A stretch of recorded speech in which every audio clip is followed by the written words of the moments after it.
하나님 말씀 보시겠습니다. 하나님 말씀 출애굽기 20장 4절부터 6절까지 말씀 보시겠습니다.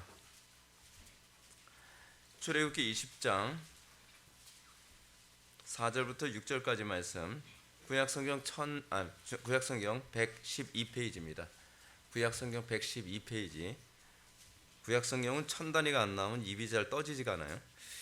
112페이지 우리 출애굽기 20장 4절부터 6절까지 제가 읽겠습니다. 너를 위하여 새긴 우상을 만들지 말고 또 위로 하늘에 있는 것이나 아래로 땅에 있는 것이나 땅 아래 물속에 있는 것은 어떤 형상도 만들지 말며 그것들에게 절하지 말며 그것들을 섬기지 말라.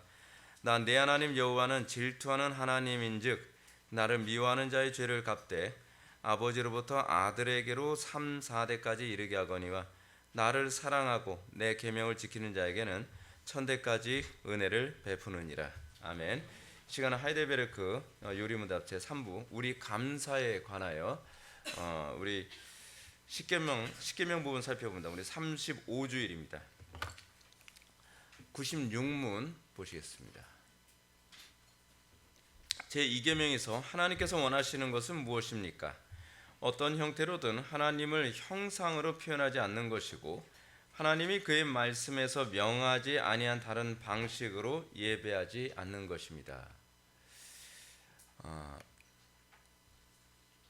우리가 제2계명에서 하나님께서 원하시는 것이 무엇인가? 하나님께서 원하시는 것. 여러분들 우리가 이 십계명을 우리가 염두에 둘 때 십계명을 크게 하나님 사랑, 이웃 사랑으로 이렇게 나눠서 얘기하지 않습니까? 근데 하나님 사랑이라고 하는 이 부분을 다른 말로 뭐라고 얘기할 수 있냐면 예배라고 할 수 있습니다. 예배. 그럼 이 얘기가 무슨 얘기냐면 하나님을 사랑한다고 하면서도 예배에 관심이 없다면 그거는 사랑하지 않는다는 얘기입니다. 그러니까 우리가요, 항상 이런 부분이 있잖아요. 내가 어떤 말을 하는데 그 말에 모순을 범하거나 어떤 고백에 있어서 그 고백에 모순을 범하는 경우가 있거든요. 그러니까 예를 들어서 내가 너를 사랑해 라고 얘기를 하는데 그 사랑한다고 얘기하는 그 말과는 다르게 끊임없이 상처를 주고 끊임없이 괴롭힘을 준단 말이에요. 그러면 그 사람은 자기가 사랑한다는 것에 대한 단어를 제대로 이해하지 못하고 있는 거예요. 무슨 얘기냐면 이 사랑한다라고 하는 이 표현이 결국은 자기 만족이라는 것일 뿐이죠. 그렇지 않습니까? 예를 들어서 우리 그렇잖아요. 어떤 사람이 사랑한다 하면서 한 여자를 그냥 미치도록 계속 스토킹을 계속해요. 스토킹을 하는데 그 사람은 그것이 사랑이라고 생각을 하는 거죠. 근데 스토킹 당하는 여자 쪽에서는 그걸 사랑이라고 전혀 생각을 하지 않죠. 그걸 고통이라고 생각을 하죠. 문제가 뭐냐면 우리가 신앙생활을 하면서 이 소위 개념을 정확하게 잘 잡는 것이 굉장히 중요하다는 사실입니다. 많은 사람들이 교회에서 신앙생활을 하면서 하나님 사랑합니까? 네, 사랑합니다.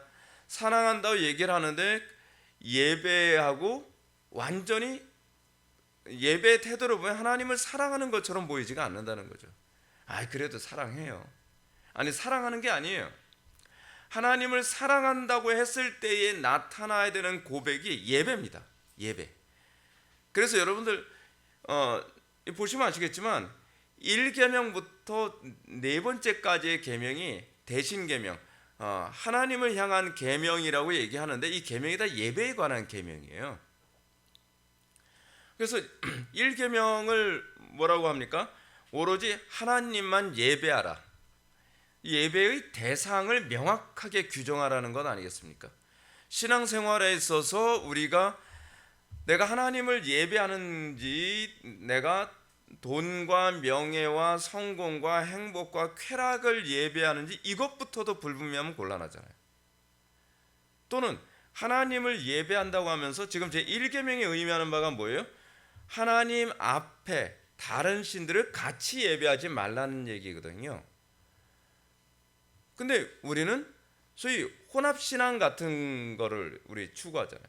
그러니까 여러분들 지금 종교다원주의를 얘기하면서 종교다원주의가 아니다, 이게 우상숭배 아니다라고 얘기하는 신학자들이나 목회자들은 기본적으로 제가 보기에는 신앙 자체가 없다고 생각을 해요. 아니, 이건 신학이 필요한 것도 아니에요. 그렇게 복잡한 신학이 필요한 것도 아니잖아요. 제1계명이 오로지 여호와 하나님만 섬기라고 했는데 자꾸 이렇게 얘기하는, 우리가 다른 종교 섬긴다는 것이 아니라 다른 종교와 화해한다는 얘기지. 근데 이 말이 웃기잖아요. 화해는 누가 화해를 합니까? 화해는요, 잘못한 사람이 그 잘못하지 않은 사람한테 용서를 구하면서 하는 게, 그게 화해예요. 근데 마치 우리가 가톨릭하고 화해하고 불교하고 화해하고 이슬람하고 화해한다라고 했을 때, 그러면 누가 잘못했다는 얘기예요? 우리가 잘못했다는 얘기잖아요. 그러니까 도대체 이 종교다원주의를 추구하는 사람들의 정신세계를 전 이해를 못하겠어요. 그러면서 어떻게 신학교에서 밥 벌어먹고 살고, 그러면서 어떻게 교회에서 설교를 하면서 목회자가 되고 있는지 저는 이해를 못하겠어요. 제1계명부터 무너져 있는 상태에서 과연 그걸 교회라고 얘기할 수 있겠습니까? 지금 한국교회의 가장 심각한 문제는 뭐냐면 예배가 무너졌다는 거예요. 예배. 근데 예배가 무너졌는데 예배가 뭔지를 모르고 있다는 것이 문제예요. 예배가.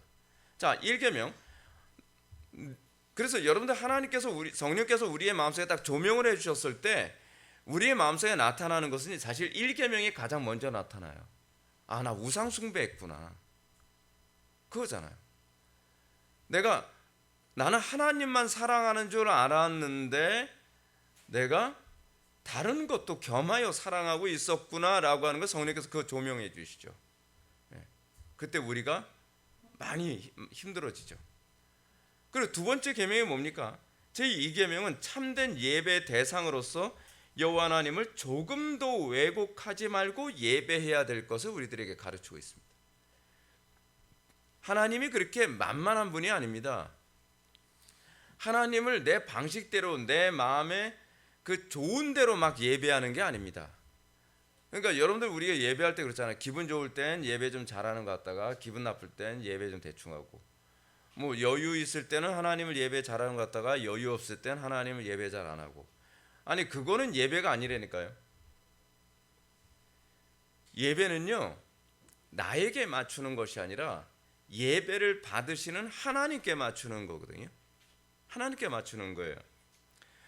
그래서 제2계명은 참된 예배 대상으로서 여호와 하나님을 조금도 왜곡하지 않고 예배해야 되는, 이는 여호와 하나님을 예배한다고 하면서도 하나님을 왜곡하는 것이 또 다른 방식으로의 우상 숭배하는 결과를 낳게 된다는 겁니다.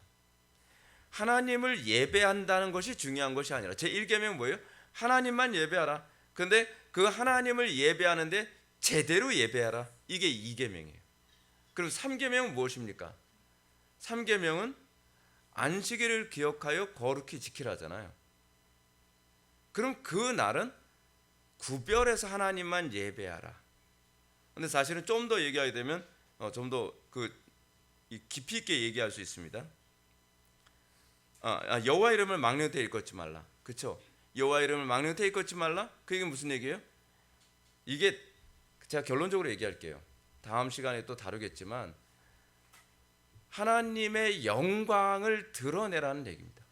여호와의 이름은 하나님의 영광에 관한 부분이잖아요. 그러니까 하나님의 영광 맨날 그 얘기 하잖아요, 제가. 근데 그게 예배에 관한 거예요. 예배에 관한 부분. 제 3계명과 관련된 부분입니다.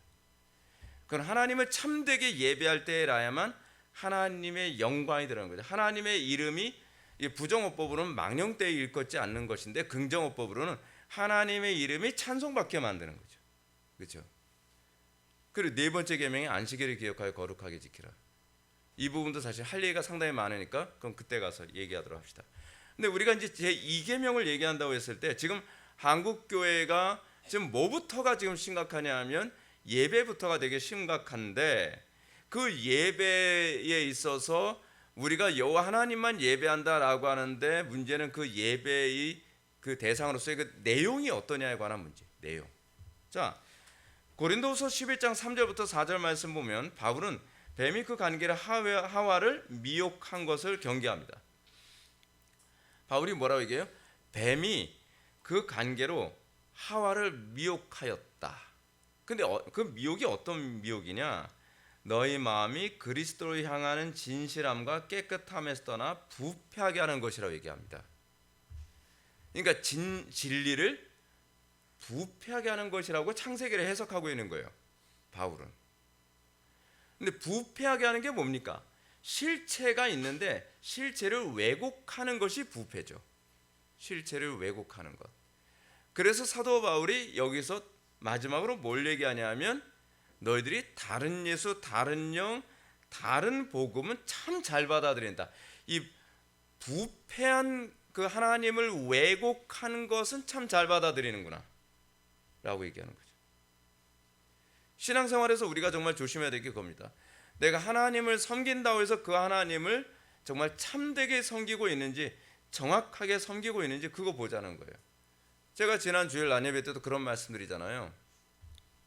사람들이 어떤 설교를 좋아한다고요? 자기의 나르시시즘을 어느 정도 만족시켜 줄 수 있는 그런 설교를 듣는 데는 사람들이 바글바글해요. 그 교회가 아무리 타락했다, 뭐했다, 뭐 문제가 있다, 뭐 그래도 하다못해 뭐 종교다원주의다, 뭐다 그래도 그 교회는요, 그런 교회들은 그냥 매어 터집니다. 돈 많은 사람들이 막 1, 2억씩 막 헌금해 가면서도 그런 교회는 계속 출석을 해요. 왜 그럴까요? 왜 그럴까요? 사실은 하나님을 예배하는 것이 아니라 하나님을 왜곡해서 나를 예배하게 하게 됩니다. 이 부패의 본질이 뭐냐면 나를 예배하게 하는 거예요. 나를 예배하는 거예요. 사람들이 교회에 찾아가는 이유가 뭡니까?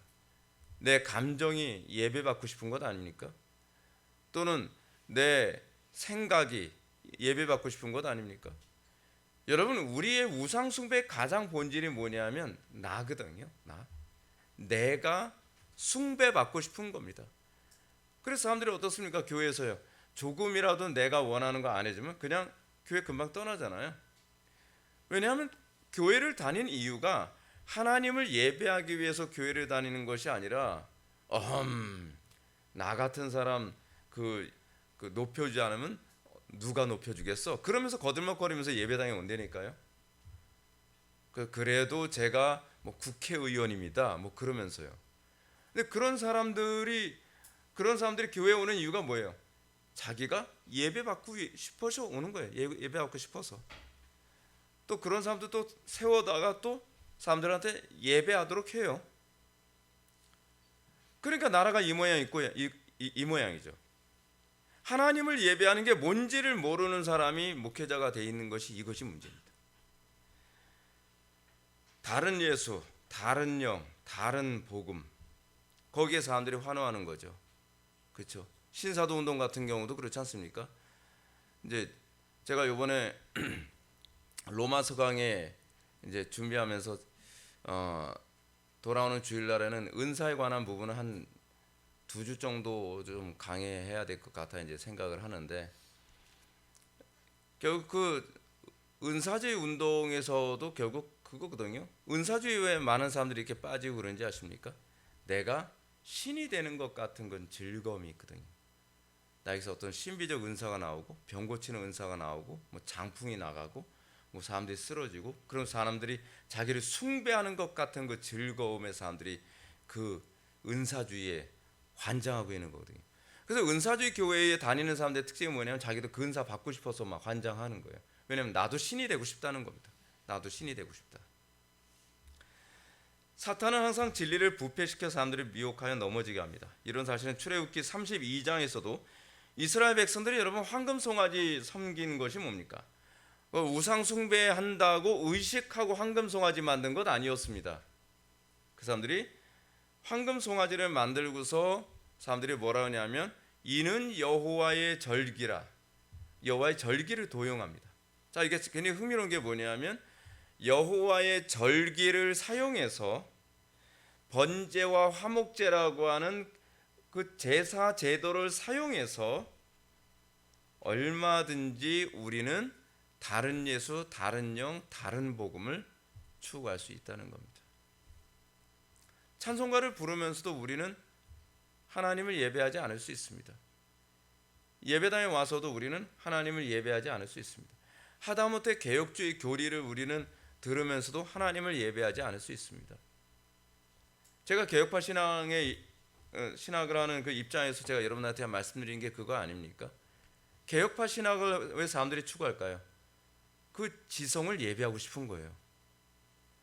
그리고 우리 개혁파 신학의 가장 치명적인 위기가 뭐라 그랬습니까? 기독교 철학을 추구하고 있는 거예요. 철학을. 여러분, 종교에서 기도라는 요소가 무시당하면서 어떻게 종교가 될 수 있습니까?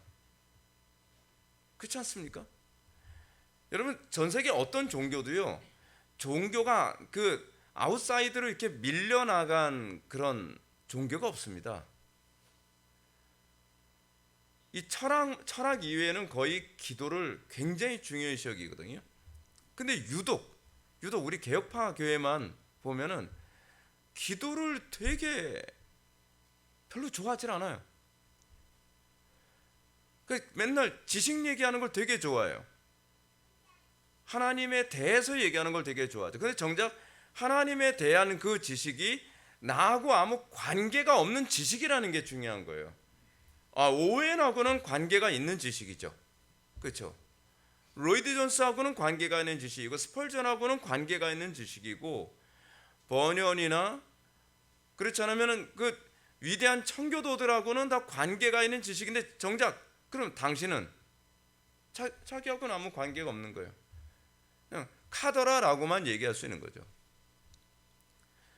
여러분, 신앙생활은요, 제가 오늘이 이제 12월 31일 그 마지막 날이잖아요. 마지막 날이다 보니까 이제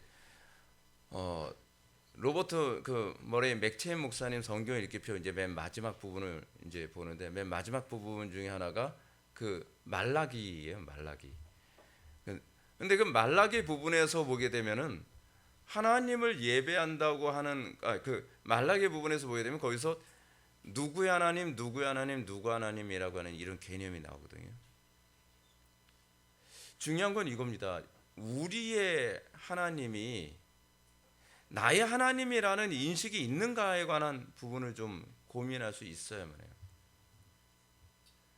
우리가 모르겠어요. 여러분들이 보는 그 맥체인 성경 읽기표하고 제 거하고 약간 좀 다를 수도 있겠는데, 역대하 36장이 이제 맨 마지막 부분인데, 역대하 36장에서 보게 되면은 요시아가 그 통치하는 장면이 25장까지 나오고, 26장부터 요시아의 아들들의 통치가 막 박살이 나서 이제 나라가 쫄딱 망하는 장면이 나오는 것이 이제 36장이거든요. 아무도 요시아의 하나님을 자기 하나님으로 삼은 사람이 없어요. 지금 우리 기독교의 지금 문제가 그거 아닙니까? 하나님이 나의 하나님이 아니고 있다는 것이 문제인 거예요.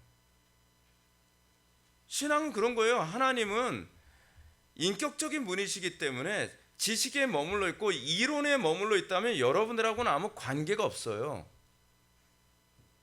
여러분들의 삶에 실질적으로 역사하고 있고, 여러분들 삶을 실제로 변화시키고 있고, 그리고 여러분들 삶 가운데 실질적으로 영향이 있는 그분인가. 그래서 하나님이 그냥 막연한 과거의 어떤 분의 하나님이 아니라 여전히 나와 동일하게 동행하시는 하나님이 되어서 나의 하나님이라고 얘기할 수 있어야죠. 나의 하나님. 지금 여러분, 이 신앙의 부패라고 하는 부분과 관련해서 이제 제가 이제 역대하 36장 아까 얘기를 했는데, 역대하 36장은 오늘 제가 묵상하면서 이런 부분을 묵상하게 됐습니다. 요시아가 세상을 떠나고 난 다음에 그 다음에 누가 왕이 됐냐면 요시아의 아들인 이 여호아하스가 이제 이 왕이 됐거든요. 근데 여호아하스는 한 3개월 정도 왕했다가 결국은 이 아들이 이제 임금이 됩니다. 그러니까 애굽의 바로 느고가 와가지고서 느고 왕이죠. 바로 느고가 이 여호아하스를 애굽으로 데려가 버리고요. 그리고 그 아들이 이제 왕이 됐는데, 왕의 아들의 이름이 누구냐면 엘리야김이에요.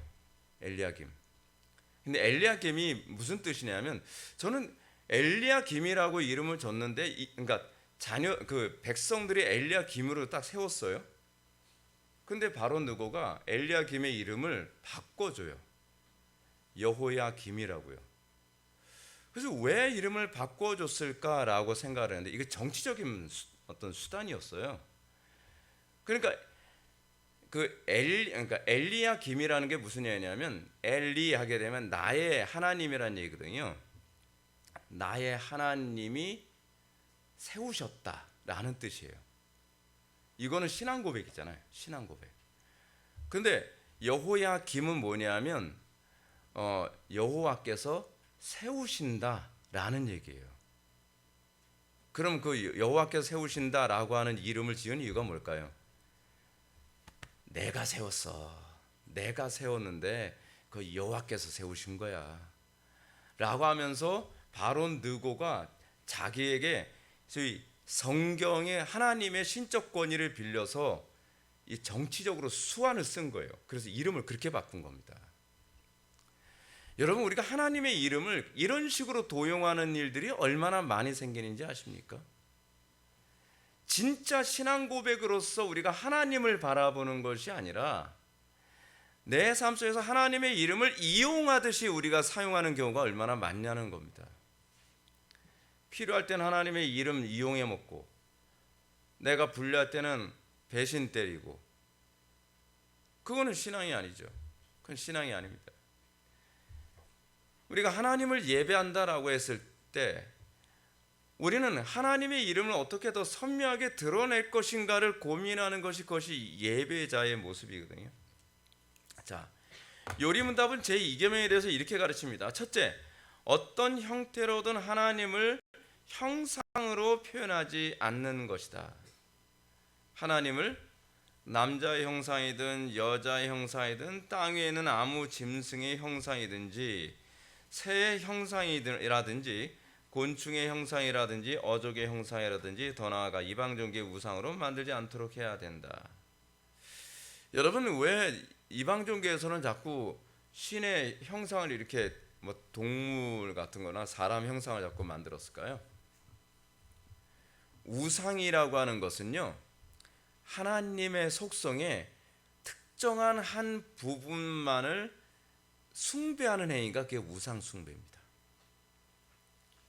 예를 들어서 여러분, 바알이라고 하는 거 있잖아요. 풍요의 신이죠.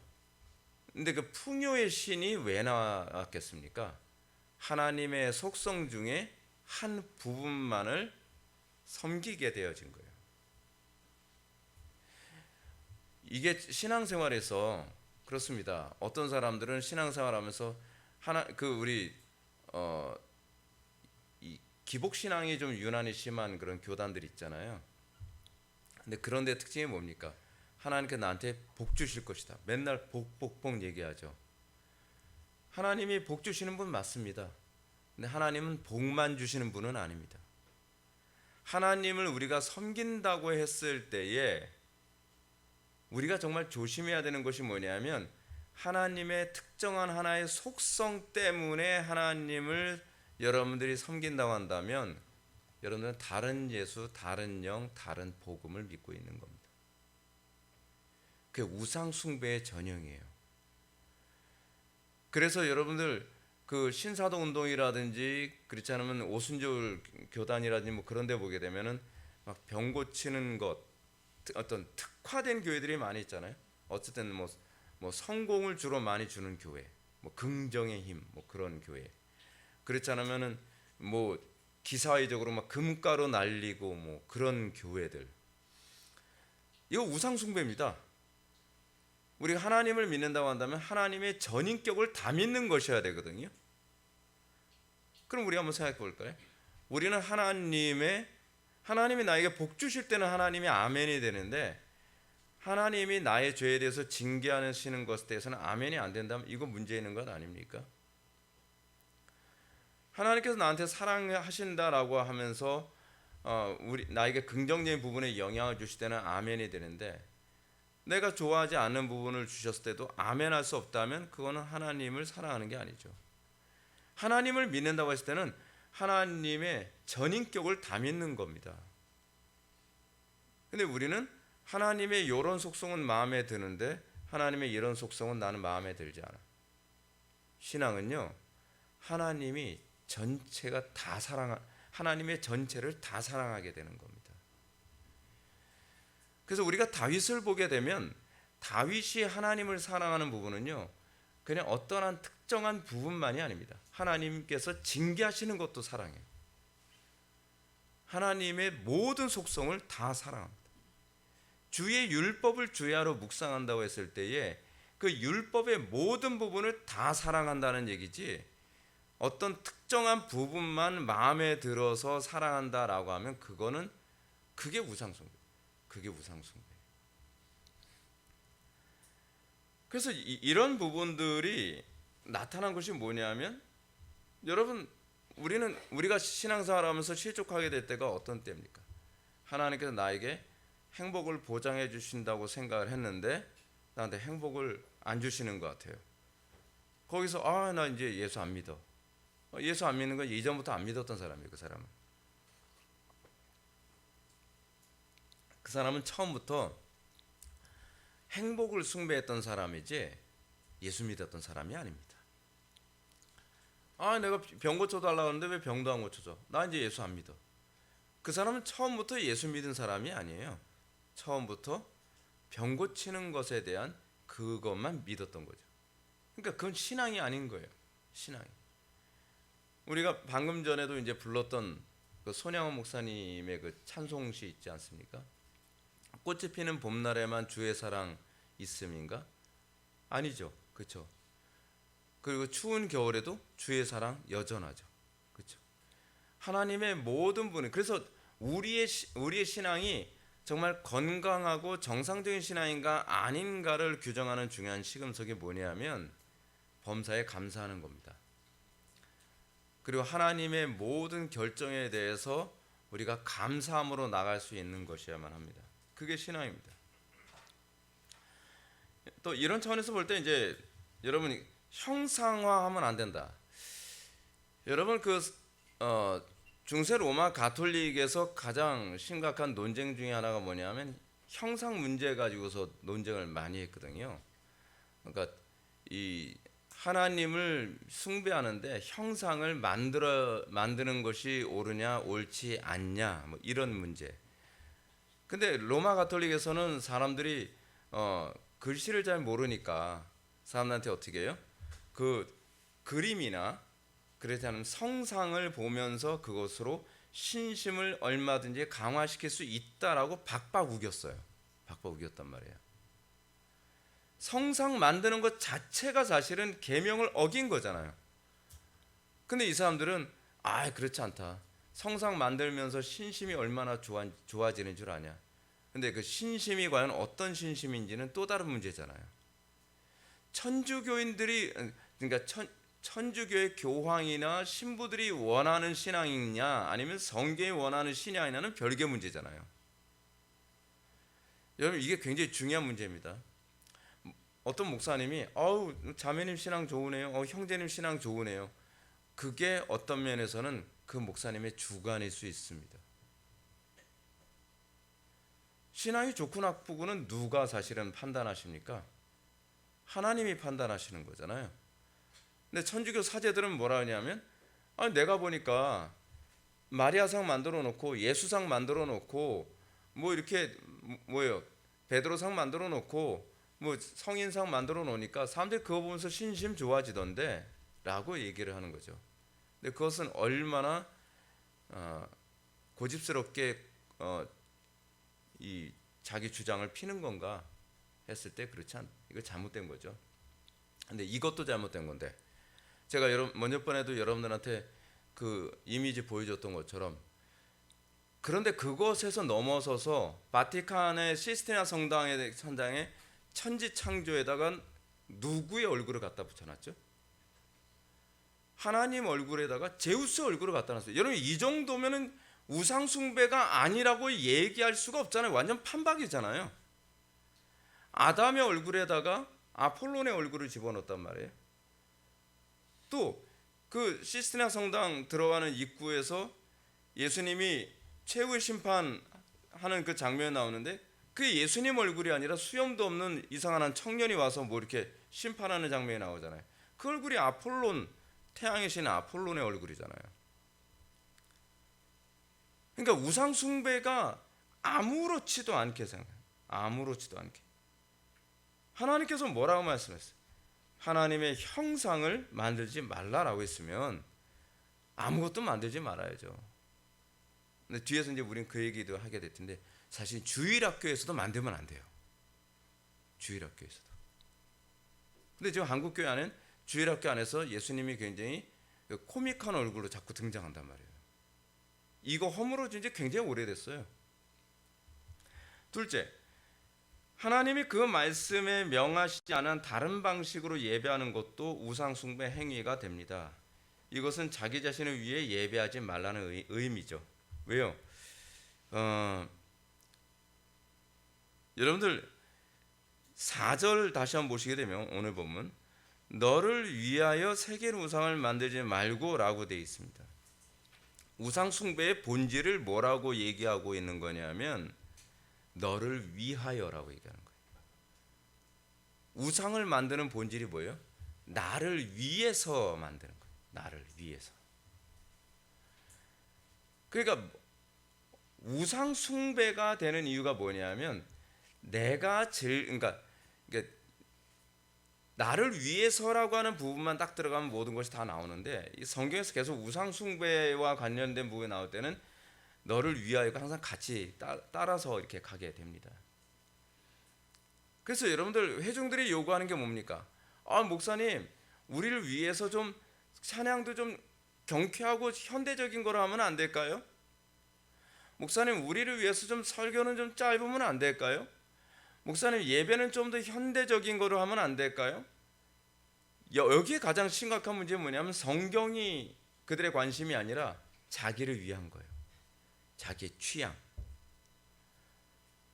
예배는 받으시는 분의 요구대로 예배를 해야 되는 겁니다.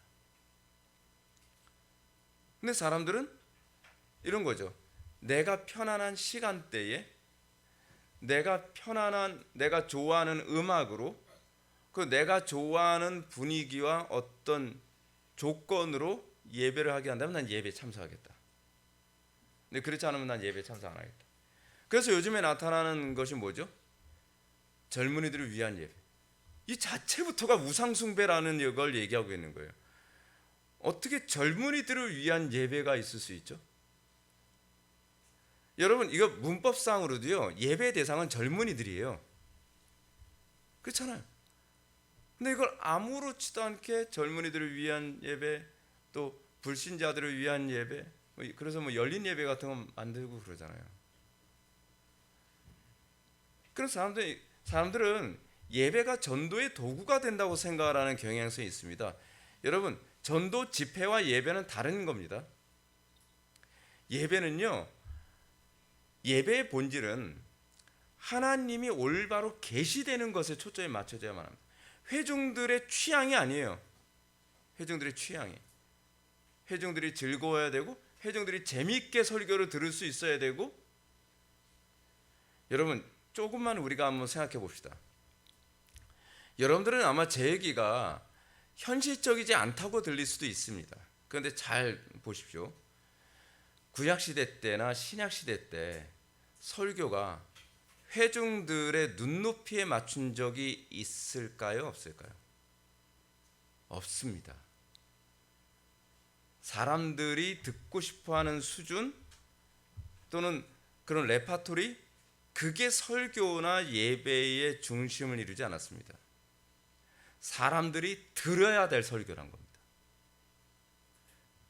예배의 본질은 하나님을 높여드리는 거예요. 예배를 오는 사람들 자체부터가 내가 하나님을 공경하기 위해서 온다고 생각을 해야지. 이미 여러분 초중고등학교 때서부터 어떤 식으로 몸에 배기 시작을 했냐면 예배가 재미있어야만 참석하겠다라는 식으로 이미 길들여져 있어요. 사람의 취향에 맞춰져 있단 말이에요. 그래서 주일학교 교사들이나 전사님들도 애들 교육할 때 어떻게 합니까? 애들이 재밌게 하기 위해서 온갖 수단과 방법을 사용하잖아요. 왜 애들이 재밌어야 되죠? 어렸을 때부터 아이들이 하나님을 의식하고 하나님께 맞추도록 예배를 해야 되는데 아이들이 재밌어야 된다는 거예요. 아니에요. 그렇지 않습니다. 그 자체부터가 예배가 자기중심화 돼버린 거예요. 자기중심. 그런 사람들이 이렇게 얘기하겠죠. 목사님, 그러면 사람들이 몇 명이나 교회에 올까요? 여러분, 성경은 몇 명이나 알아서 교회에 올까를 관심이 없습니다. 제가 그 구약 성경을 볼 때마다 좀 많이 느끼는 안타까움이 뭐냐면, 선지자들은요 자기가 인기를 끌기 위해서 설교를 코믹하게 하려고 애쓴 적이 없어요. 듣든지 아니 듣든지 설교하는 거예요. 사도들도 사람들한테 인기를 끌기 위해서 재밌게 설교하려고 애쓰는 적이 없어요. 왜냐하면 설교라는 것 자체는요, 안 들으면 누가 망하는 거예요? 회중들이 망하는 거예요. 진지해야 돼요. 심각해야 돼요. 사람들이 기분 좋게 재미있게 들어주면 오늘 예배 성공했다. 성공한 거 아닙니다. 회중들이 변하는 것이 그것이 성공한 것이고, 회중들이 하나님을 경외하게 되는 것이고, 회중들이 하나님 앞에서 꼬꾸라지는 겁니다. 하나님을 두려워하게 되는 거죠. 자기 자신을 들여다보게 되는 거예요. 근데 언제부턴가 자꾸 설교가 왜 회중들의 눈치를 보고 회중들이 듣고 싶어하는 소리를 해주고 싶어하고 왜 회중들이 지루해할까봐 걱정하는 것이 설교가 돼버렸냔 말이에요. 물론 설교자가 성령 충만하지 못해가지고 설교를 죽쓰고 있다면 그것도 문제죠.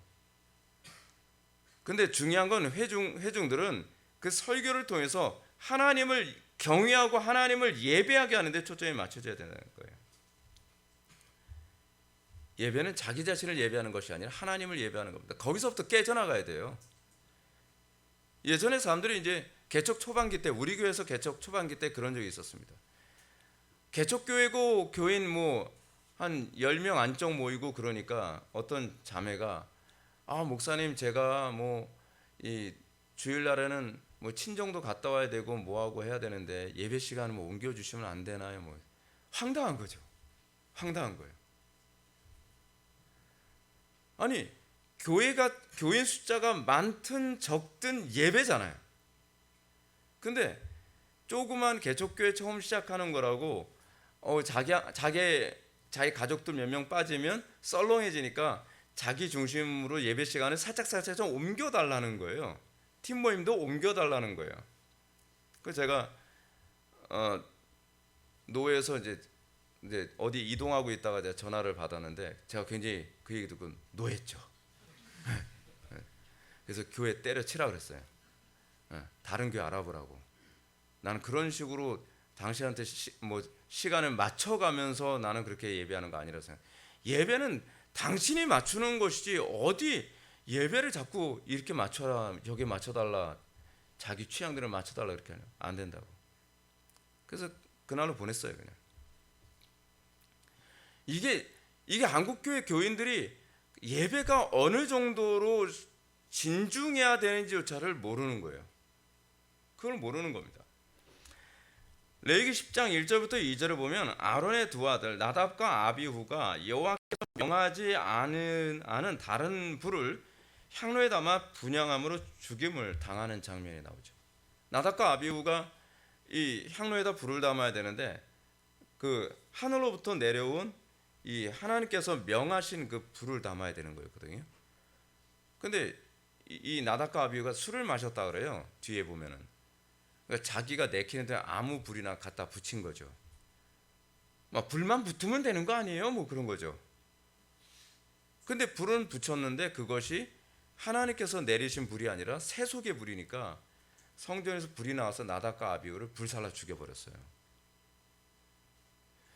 여러분, 교회가 뜨거우면 다 되는 게 아닙니다. 그 불이 어떤 뜨거움이냐가 중요한 건 아니겠습니까? 사람들이 우리 교회는 뜨거워요. 그래서 도대체 뜨거운 건 거기만 뜨거운가? 지옥도 뜨거운데? 아니, 뜨거운 거에 본질이 있잖아요. 그렇잖아요? 교회에서 예배 시간에 힙합 댄스를 추니까 뜨거운 겁니까? 교회 안에서 뭔가 이 뭐 은사지 운동하면서 장풍 쏘고 뭐 금가루가 날리고 뭐 신비한 현상이 나타나니까 뜨거운 겁니까? 근데 그 뜨거움의 본질이 성령께서 주신 것인지 아닌지를 알아야 될 게 아니에요. 마냥 뜨거우면 거기에 하나님이 계신 줄 아는 거예요. 조심해야 됩니다. 조심해야 돼요. 우리가 항상 조심해야 되는 건 그 예배가 항상 하나님께서 받으시는 예배인가 아닌가, 하나님께서 정하신 방식대로 예배하는가, 그것이 아닌가, 그거죠. 중요한 건 예배를 인도하는 인도자가 성령대로 예배를 인도하는 것도 중요하지만, 예배에 참여하는 사람들도 성경대로 예배에 참여하려고 몸부림쳐야 된다는 거예요. 몸부림쳐야죠. 네. 아무 준비 없이 그냥 습관적으로 때가 되면서 뭐 이러다 보면 은혜 받겠지 뭐, 그런 식으로 은혜 받는 건 없습니다. 믿음으로 참여한 사람만 은혜 받는 겁니다. 어설프게 그냥 어영부영 와서 은혜 받는 거라고 생각을 하면 곤란합니다. 사모하는 자가 은혜를 받는 겁니다. 하나님을 만나는 거 그렇게 쉽게 생각하면 곤란합니다. 여러분, 제가 이제 그런 얘기도 많이 하지 않습니까? 그 기도 그렇게 말랑말랑하게 해서 그렇죠, 하나님 그렇게 쉽게 만나지 못한다고. 근데 그러면 여러분들 그렇게 생각하죠. 꼭 그렇게까지 해야 됩니까? 네. 하나님이라고 하는 분을 그렇게 쉽게 생각하지 마십시오. 우리는 너무 하나님에 대한 이 존중함과 이 경외심이 땅바닥에 떨어진 시대에 살고 있다 보니까 하나님이 되게 우습게 보이는 경향이 있어요. 근데 제가 오늘 예배에 관해서 유난히 제가 목소리를 높이는 이유가 뭐냐면, 여러분, 제가 스가랴서 강의하면서 그런 말씀 드렸잖아요. 하나님의 성전이 세워지면 그때서부터 살 길이 열린다고요. 하나님의 임재가 있는 예배가 시작되면 그 나라는 살기 시작하는 겁니다. 근데 예배의 임재가 설교자 혼자서만 됩니까? 회중들이 같이 정말 이 예배 가운데 하나님의 임재가 가득한 예배가 되길 열망하고, 이 예배 가운데 하나님의 놀라운 부흥이 있기를 열망할 때에 이 대한민국이 거룩한 하나님의 성전으로 가득한 나라가 되지 않겠습니까? 살 길 열립니다. 살 길 열리는 정도가 아니라 스가랴서에서 얘기하는 것처럼 담을 쌓을 수 없을 정도로 번영하게 할 것이다. 그것이 하나님의 약속이에요. 근데 그 전제는 뭐냐면 예배가 회복되는 겁니다. 예배가 회복되면 반드시 살아납니다. 예배가 회복된 가정이 망하는 법이 없습니다. 예배가 회복되어진 그 사회가 망하는 법이 없습니다. 예배가 회복되어진 교회 망하는 법 없습니다. 예배가 회복되어진 나라 반드시 부강합니다. 그건 역사가 입증해 주는 것 아니겠습니까? 대한민국이 지금 여기까지 오게 된 것도요, 우리 신화의 선배들이 얼마나 영광스러운 예배를 사모하고 그것 때문에 목숨 걸고 기도했는지 우리 알잖아요. 다시 시작해야 돼요. 우리 회복의 교회를 중심으로 해서 저는 2026년 저는 그것을 기대합니다. 예배가 전국적으로 이 화라산처럼 확산되는 걸 저는 기대합니다. 예배가 회복되면 다 회복됩니다. 근데 예배가 회복되지 않으면 아무리 우리가 애를 쓴다 하더라도 밑빠진 독에 물 붓기처럼 다 될 것 같다가도 안 되고 다 될 것 같다가도 안 되고 그렇게 돼요. 그래서 저는 우리 교회에 하나님께서 은혜를 베풀어 주시는 거 보면서 좀 굉장히 기대합니다. 대한민국 하나님께서 살리실 것 같다. 저는 그런 기대를 합니다. 그리고 하나님께서 더 큰 은혜로 더 큰 부흥으로 하나님께서 채워주실 거라 좀 믿습니다. 자, 96문 보시겠습니다. 그렇다면 어떤 형상도 만들면 안 됩니까? 답: 하나님은 어떤 형상으로든 형태로든 형상으로 표현될 수 없고 표현해서도 안 됩니다. 피조물은 형상으로 표현할 수 있으나 그것에 경배하기 위해 또는 하나님께 예배하는 데 사용하기 위해 형상을 만들거나 소유하는 일은 금하셨습니다. 자, 그렇다면 어떤 형상도 만들면 안 됩니까? 여기서 형상이란 내 방식대로 더하거나 감하는 것을 의미합니다. 하나님께서 우리를 하나님의 형상대로 창조하셨잖아요. 하나님의 형상대로 창조하실 때 하나님께서 빚어서 창조하셨습니다. 하나님께서 우리에게 이 있을 것만 있고 없을 것은 없게 하면서 하나님의 형상이 나타나게 하시는 거죠. 더하거나 감하게 되면 이미 그 형상은 깨진 게 되는 겁니다. 하나님께서 정하신 것이 그것만이 유일하게 올바른 형상이 되겠죠. 내가 너희에게 명하는 이 모든 말을 너희는 지켜 행하고 그것에 가감하지 말지니라. 하나님의 형상의 본질이 뭐냐면 하나님의 말씀을 가감하지 않는 겁니다. 요리문답서는 하나님은 어떤 형태로든 형상으로 표현할 수 없고 표현해서도 안 됩니다 라고 합니다. 왜 그럴까요?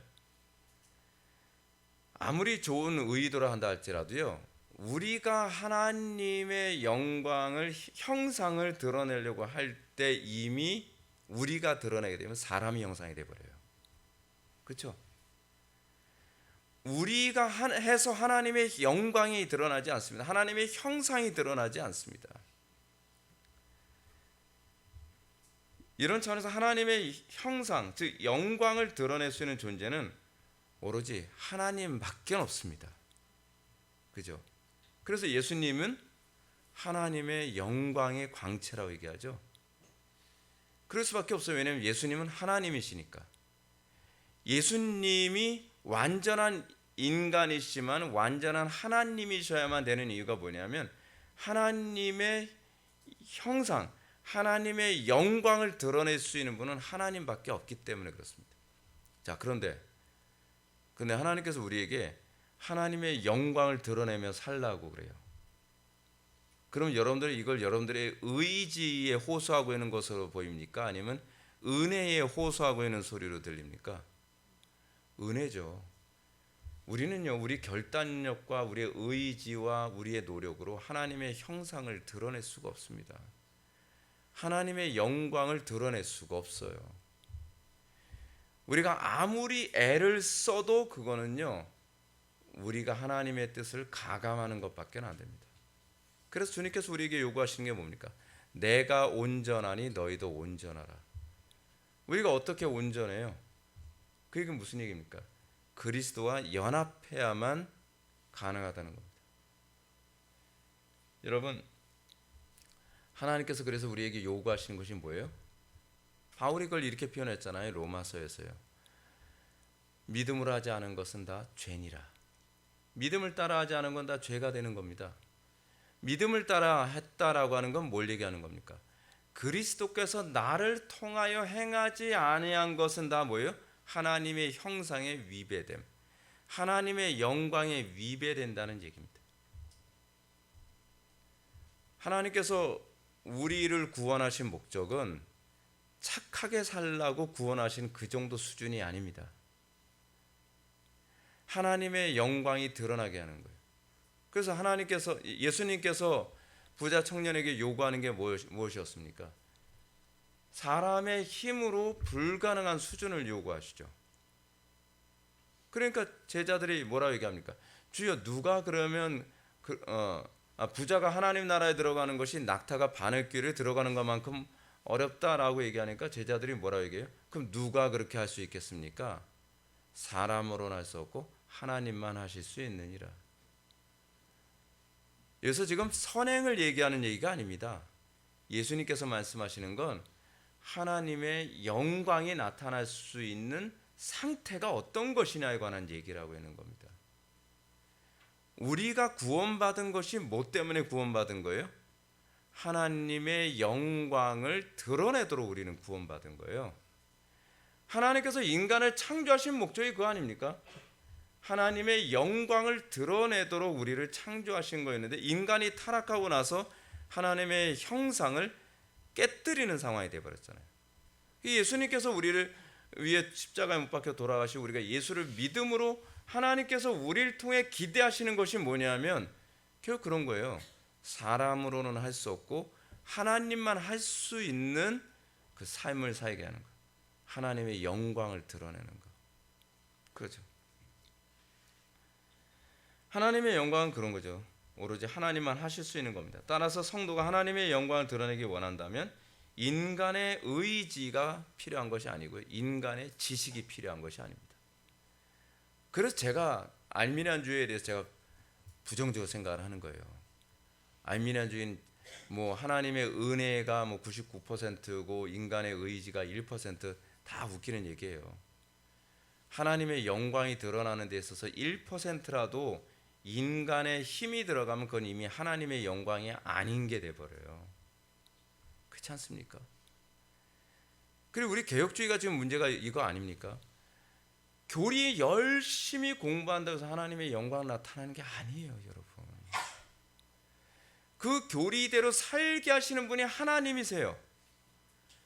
그러니까 우리가 성령 충만하지 않으면, 우리가 성령님을 의존하지 않으면 교리대로 사라지지가 않는다니까요. 그러니까 개혁파 교회들 보게 되면 교리를 많이 아는데 그 교리대로 안 사라지니까 서로 정죄하기에 급급하잖아요. 얼마나 차갑습니까? 서로 정죄하고요. 그러니까 우리가 그리스도 안에서의 성령 충만함이라는 걸 알지 못한다고 한다면 여러분 신앙의 ABC 아직 시작도 안 한 겁니다. 기도부터 배워야 돼요. 여러분들 우리 교회 처음 다 와서 여러분들이 다시 배워야 되는 게 뭐냐면 하나님의 임재 안에서 정말 내가 성령께 붙잡혀서 기도하는 것이 무엇인지 그런 것부터 좀 시작을 해야 됩니다. 아무리 교리 많이 배워도 점점 공허해질 뿐입니다. 교리만 계속 얘기하신 분들 보게 되면 점점 마음이 식어진대요. 교리 그렇게 배웠는데 뭔가 자기는 특별히 이렇게 달라지는 게 없는 거죠. 당연하죠. 교리가 여러분들을 위대하게 만들질 않아요. 성령님이 여러분들을 바꿔가는 거죠. 그래서 형상금지 명령은 하나님의 영광에 제한적으로만 적용됩니다. 성경은 다른 여러 예술적인 작품에 대해서까지 형상 만드는 걸 금하고 있는 것은 아닙니다. 많은 사람들이 이걸 착각을 해가지고 형상금지 명령을 착각해서 그림도 그리면 안 되나 보다. 이제는 나는 원래 조각가였는데 조각 같은 거 하면 안 되나 보구나. 아니 예술 작품 만들지 말라는 얘기가 아니에요. 하나님만 조각하면 안 된다는 얘기예요. 그러니까 이 한국교회 70년대 80년대 때는 목사님들이 신학적으로 좀 약하신 분들이 좀 많으셔가지고 교회 안에 뭐 미술가들이라든지 뭐 예술가들이 이제 예수 믿고 나면 그거 그만둬야 된다고 막 호통쳐가지고서 그거 다 그만둬 버리는 분들이 많았었거든요. 그 더 심하게는 오순절 교단 같은 경우에는 옛날에 그런 분이 있었죠. 최자실 목사님이라고 여러분 기억나실지 모르겠어요. 최자실 목사님이 이렇게 금식 많이 하신 분으로 되게 유명했거든요. 근데 이분이 이제 집집마다 신방을 다니면서 목사님 우리 가정에는 왜 이렇게 우환이 있는지 모르겠어요. 그럼 인형 저 인형 때문이야. 인형 없애. 아니 인형하고 아무 상관이 없어요, 여러분. 인형 그 형상이 집안에 있다. 아니 여러분 그러면 근데 또 웃기는 게 뭐냐면 집안에는 뭐 인형 뭐 그런 뭐 다보탑 뭐 그런 거 뭐 그런 거 있잖아요. 뭐 이렇게 이쁘게 뭐 관광 기념품 같은 거 뭐 가져오는 거 그거 때려 부시고 나서 신기한 게 집안에 우환이 없어져요. 여러분 이거 어떤 현상인 것 같습니까? 미혹입니다. 왜냐하면 성경적이지 않은데 그것이 먹혀 들어가는 거예요. 그런 사람들이 거기에 또 다른 미신이 들어가는 거죠. 미신이. 여러분 그런 거 정말 조심해야 됩니다. 우리가 이런 것들이 교회 안에 그러니까 어리석고 성경에 대한 무지 때문에 얼마나 많은 미신들이 들어와 가지고 교회를 미신 천국으로 만들어 버린지 모릅니다. 여러분 성경에 보면은요, 성막도 보게 되면은 굉장히 다양한 형상이 다 들어가 있습니다. 살구 이파리 방식으로 조각하도록 만들었고요. 그 있잖아요. 등대가 7등대라 했을 때 등대가 7개라는 얘기가 아니라 등대가 7개의 가지로 이렇게 되어 있거든요. 근데 그 7개 가지로 되어 있는데 그거를 살구 모양으로 이렇게 조각하라라고 이렇게 했거든요. 그래서 살구 모양으로 했어요. 그리고 법궤 뚜껑을 뭐라 그랬죠? 시은좌라 그랬죠. 그 시은좌 법궤 뚜껑 천사들이 무릎 꿇고 이렇게 이렇게 하고 있는지 이렇게 하고 있는지 뭐 이렇게 하고 있는지 모르겠는데 하여간 그건 몰라요. 그건 아무도 몰라요. 그래서 여러분 법궤에 보게 되면은 어떤 형상 보게 되는 법궤에서 날개를 천사들이 둘이 양쪽에서 이렇게 날개를 피고 있는 그런 법궤를 이렇게 만든 분도 있고, 어떤 분은 법궤를 천사들이 서로 마주보면서 이렇게 날개를 서로 맞대고 있는 그런 법궤 모양도 본 적이 있을 거예요. 근데 저는 어떤 것도 봤냐면 천사가 한쪽 날개는 이쪽으로 하고 한쪽 날개는 이쪽으로 하는, 날개가 참 불편할 것 같은데 하여간 그렇게 하고 있는 그런 법궤 그 시운자도 있어요. 근데 중요한 게 뭐냐면 하나님께서 그 형상도 만드는 걸 허락하셨단 말이에요. 그죠? 왜냐하면 그게 하나님이 아니기 때문에 그런 거예요. 하나님이 아니기 때문에. 그렇다고 한다면 성경이 어느 정도로 형상에 대해서 굉장히 열려 있는지를 알 수 있겠죠. 열려 있는지. 근데 여러분 분명한 건 뭐냐면 예수님 상도 만들면 안 되고요. 천사상 그 무슨 상이죠? 성령 상도 사실 만들면 안 됩니다. 그러므로 요리문답은 피조물은 형상으로 표현할 수 있으나 그것에 경배하기 위해 또는 하나님께 예배하는 데 사용하기 위해 형상을 만들거나 소유하는 일은 금하셨습니다 라고 가르칩니다. 제98문, 그렇다면 교회에서 평신도를 위한 책으로서의 형상들을 허용해서는 안 됩니까? 그렇습니다. 우리는 하나님보다 더 지혜로운 채 해서는 안 됩니다. 여러분 이거 공감되죠? 우리 하나님보다 더 착한 척도 해서는 안 됩니다. 우리 하나님보다 되게 착한 척하는 사람도 되게 많이 있잖아요. 하나님은 예를 들어서 저 악의 세력을 진멸하라 그러는데 저는 착해서는 못하겠어요. 이거 교만입니다. 하나님께서는 그의 백성들이 말 못하는 우상을 통해서가 아니라 그의 말씀에 대한 살아있는 강설을 통해 가르침 받기를 원하십니다. 98문이 의미하는 바는 교육 목적으로 혹은 이해를 돕기 위해 교육 교재로 그림을 그리거나 형상을 만드는 것임에도 문제가 되는지 묻는 것입니다. 이에 대해서 요리문답은 어떤 이유에서든지 하나님을, 여기서 하나님이라고 하는 것은 그리스도와 성령님도 포함되는 겁니다. 그림으로 그리거나 형상을 만드는 것이 잘못된 것임을 가르칩니다. 옛날에 그 찰턴 헤스턴 나왔던 영화 중에 그 배너라고 하는 영화가 있었습니다. 올드 버전이죠. 근데 그 배너에서는 보게 되면 예수님이 등장을 하긴 하는데 예수님의 모습이 안 나옵니다. 그게 그 당시에 이제 미국 헐리우드에서 영화를 만들 때 불문율이었어요. 그래서 예수님이 만약에 등장하더라도 먼 데서 그냥 형태 정도로만 보일 수 있을 정도로 그렇게 하거나, 그렇지 않으면 굳이 예수님의 얼굴이 때로는 등장해야 될 경우에, 이제 예를 들어서 이 배너가 막 그 노예로 이제 끌려가다가 딱 넘어지는 장면이 나오거든요. 근데 예수님이 이렇게 물을 떠다가 배너한테 딱 이제 주는 장면이 나와요. 근데 배너가 이렇게 아래에서 위로 딱 쳐다보는데 예수님이 딱 내려다보는 장면이거든요. 근데 그런 모습조차도 예수님 뒤에서 햇빛이 강렬하게 내리쬐는 것으로 해서 실루엣만 살짝 보이게 그런 식으로 했어요. 굉장히 성경적으로 하려고 이제 예를 많이 쓴 거죠. 예. 근데 이게 한번 허물어지기 시작을 하니까 이제 영화에서 예수님이 계속 다 이제 이제 잘생긴 외국인 남자로 계속 등장을 하는 거죠. 그래서 예수님은 이제 항상 어떻게 생겼다? 수염 있고 뭐 장발에 뭐 이런 모습으로 아예 규정이 돼 버리고 말았어요. 실제로 예수님 그렇게 생겼는지 어떤지 몰라요. 그리고 예수님은 그 서양 사람이 아니라 중동 사람입니다. 얼굴이 달라요. 근데 그런 식으로 다 했어요. 전에 그 요한복음이라고 하는 영화 보고서 제가 기겁을 했어요. 예수님이 완전히 그 패션 모델이에요. 걷는 모습도 너무 패션 모델처럼 걷고. 그렇게 만들면 안 돼요, 예수님을. 예. 그리고 이제 그런 부분 영화에서 예수님, 게다가 패션 오브 더 크라이스트인가요? 그 영화에서 보게 되면 멜 깁슨이 그 만든 영화에서 예수님이 너무 잔혹하게 이렇게 죽는 그런 장면을 만들잖아요. 이런 거 다 비성경적입니다.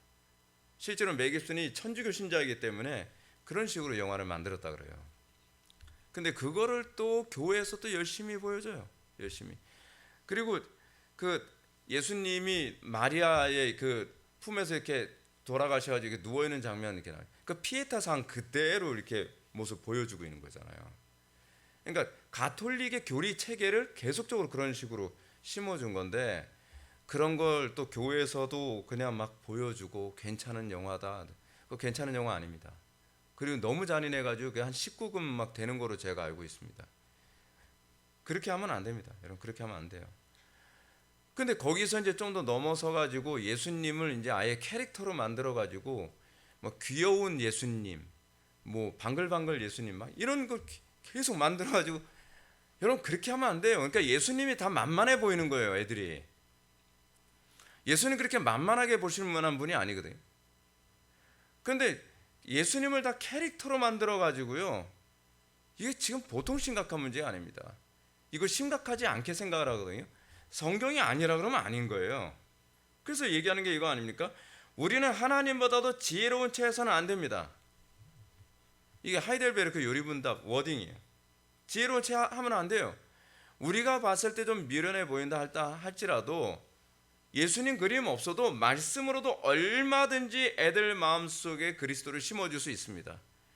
그리스도를 심어주는 건 말씀으로 심어줬을 때에 정확하게 심겨지는 것이지, 아이들이 이미 이미지라고 하는 것을 봄과 동시에 말씀에 대한 개념이 지나가 버려요. 그죠? 예를 들어서 여러분들, 우리가 영화에서 보는 장면 하나 때문에 설교를 아무리 들어도 저 목사님은 항상 똑같이 영화에서 본 것처럼 설교하고 있을 거야 라고 하는 생각으로 지나가면서 왜곡되는 경우 많지 않나요? 그렇잖아요. 예를 들어서 소돔과 고모라 성 심판받을 때 롯의 처가 언덕 위에서 쳐다보다가 소금 기둥 된 거로 여러분 기억하잖아요. 그렇죠. 수알성 앞에서 쳐다보다가 소금 기둥 됐거든요. 근데 이게 영화나 어떤 애니메이션이 만들어낸 결과죠.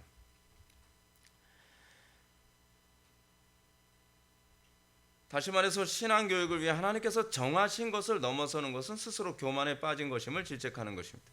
그 이유는 하나님께서는 그의 백성이 말 못하는 우상을 통해서가 아니라 그의 말씀에 대한 살아있는 강설을 통해 가르침을 받기 원했기 때문입니다. 하나님은 당신이 정하신 방식이 가장 효율적이며 성령님이 도우시는 방식을 사용한다면 어떤 교육 방식보다 더 효과적일 수밖에 없다는 것입니다. 그럼 그럴 수밖에 없는 것이, 여러분 지금 우리가 하이델베르크 소요리 문답, 그 웨스트민스터 소요리 문답 같은 경우에 여러분 교육 효과 별로 없을 것 같지 않나요? 딱딱하고. 근데 이 소요리 문답이 영국에서 이거로 양육해가지고 얼마나 아이들의 신앙이 견고했는지 모릅니다. 오히려 쉽고 재미있고 편안하게 가르치면서 아이들의 신앙의 수준이 더 떨어지고요, 의식 수준 더 떨어지고 국어 실력 더 떨어지고, 그렇지 않습니까? 마지막으로 읽어봅시다. 사도 바울은 신앙교육을 통해서 인간이 만든 어떤 방법론보다 성경을 가르치는 것이 가장 우수하다는 점을 명확하게 가르쳤습니다. 모든 성경은 하나님의 감동으로 된 것으로 교훈과 책망과 바르게 함과 의로 교육하기에 유익하니 이는 하나님의 사람으로 온전하게 하며 모든 선한 일을 행할 능력을 갖추게 하려 함이라. 예, 맞습니다. 여러분, 성경을 가르치는 것만큼 강력한 게 없습니다. 우리가 성경을 가르치는 것을 잘 못한다고 한다면 기도를 더 많이 하십시오. 그러니까 저는 그런 생각을 합니다. 제가 중고등부 사역이나 주일학교 사역 같은 거 하면서도 제가 굉장히 성공적으로 사역을 했었는데, 제가 사역을 할 때마다 매번 이런 생각을 했습니다. 어려우면 성령께서 얘네들을 알아듣게 만들어 주십시오.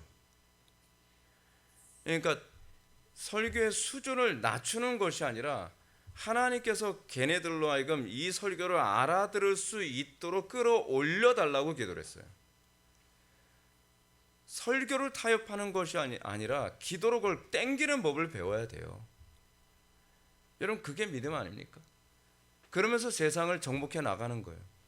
그래서 교회 아이들이 세상 아이들보다 좀 더 수준 높고 더 의식 높은 아이들이 되도록 만들어서 이렇게 믿음으로 끌어올릴 생각을 해야지.